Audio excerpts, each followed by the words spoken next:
2025 সালের এসএসসি পরীক্ষার্থী প্রিয় শিক্ষার্থীরা, তোমরা ঢাকা বোর্ড 2023 পরীক্ষার প্রশ্নটি দেখতে পারো। বাংলা প্রথম পত্র বহু নির্বাচনী প্রশ্ন দেখতে পারো। চলো শুরু করা যাক। 1 নম্বর প্রশ্ন হচ্ছে, মমতা দি কত টাকা মাইনে আশা করেছিল? উত্তর হচ্ছে 12 টাকা। 2 নম্বর হচ্ছে, ওই মন্দির পূজারীর হাই দেবতা তোমার নয়।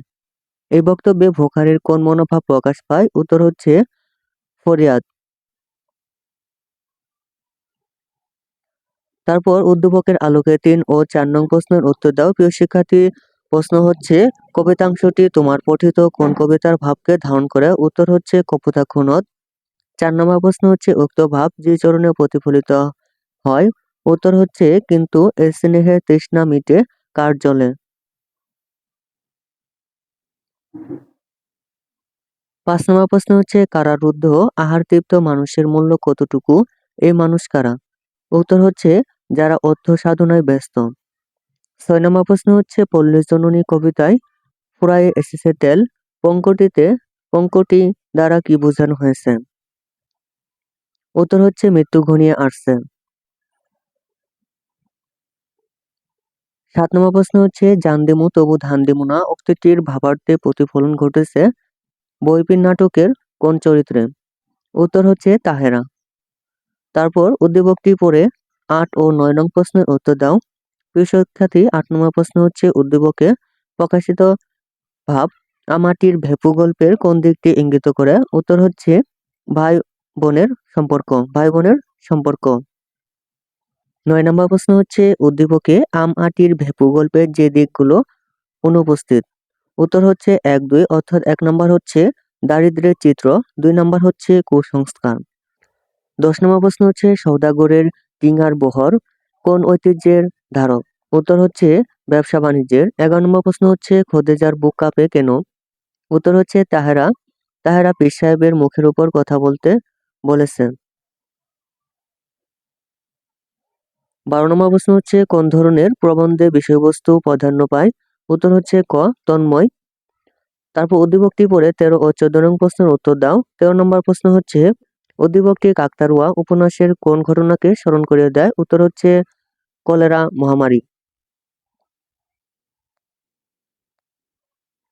14 নম্বর প্রশ্ন হচ্ছে, উদ্দীপকের নিজাম কাকতাড়ুয়া উপন্যাসের বুধার মতো? উত্তর হচ্ছে 1, 3। 1 নম্বর হচ্ছে এতিম, 3 নম্বর হচ্ছে অসহায়।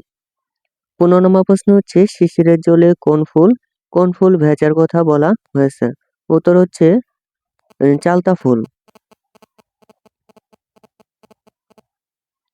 16 নম্বর প্রশ্ন হচ্ছে, সূর্যাস্ত আইন কত সালে প্রণীত হয়? উত্তর হচ্ছে 1793 সালে। 18 নম্বর প্রশ্ন হচ্ছে, নিম গাছ বাড়ির পাশে গজালে বিজ্ঞানীরা খুশি হন কেন? উত্তর হচ্ছে এটা উপকারী। 18 নম্বর প্রশ্ন হচ্ছে, লেখিকার বেড সাইড টেবিলে কালিদানিতে কি ফুলের কলি রাখা ছিল? উত্তর হচ্ছে বনি বনি পিন্স। 19 নম্বর প্রশ্ন হচ্ছে, কপালে কবজিতে লাল শালু বেঁধে কারা এসেছিল? উত্তর হচ্ছে লোহার শ্রমিক।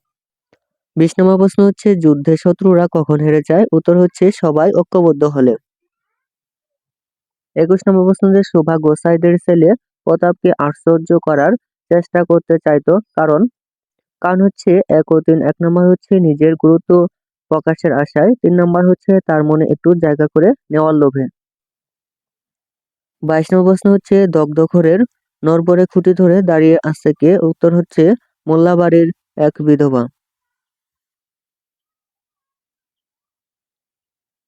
23 নম্বর প্রশ্ন হচ্ছে, দুম্বার মাংসের গামলায় কোনটিকে লেখকের চোখে ও পাঙ্কতে মনে হয়েছে? উত্তর হচ্ছে আলু। 24 নম্বর প্রশ্ন হচ্ছে, কবি হেমচন্দ্র বন্দ্যোপাধ্যায় সংসার সমরাঙ্গন বলতে কি বুঝিয়েছেন? উত্তর হচ্ছে জীবন যুদ্ধকে। 25 নম্বর প্রশ্ন হচ্ছে, কোথায় সত্য প্রচার করতে গেলে হযরত মুহাম্মদ সাল্লাল্লাহু আলাইহি সাল্লাম প্রস্তরাঘাতে আহত হন? উত্তর হচ্ছে তায়েফে। উদ্দীপকটি পড়ে 26 ও 27 নং প্রশ্নের উত্তর দাও।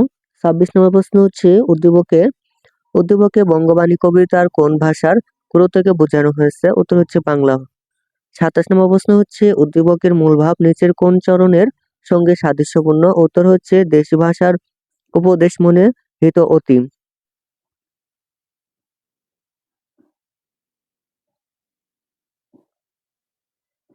28 নম্বর প্রশ্ন হচ্ছে প্রমোদ চৌধুরীর মতে আমাদের দেশে লাইফ হাসপাতালের চাইতে কম নয়। 29 নম্বর প্রশ্ন হচ্ছে 71-এর দিনগুলির রচনায় লেখিকার মনে পাষাণ ভার এর কারণ কি? উত্তর হচ্ছে মুক্তিযুদ্ধের কারণে অস্থিরতা শুরু হয়। 30 নম্বর প্রশ্ন হচ্ছে দস্যুর ভয়ের চেয়েও রানা সূর্য ওঠাকে বেশি ভয় পায় কেন?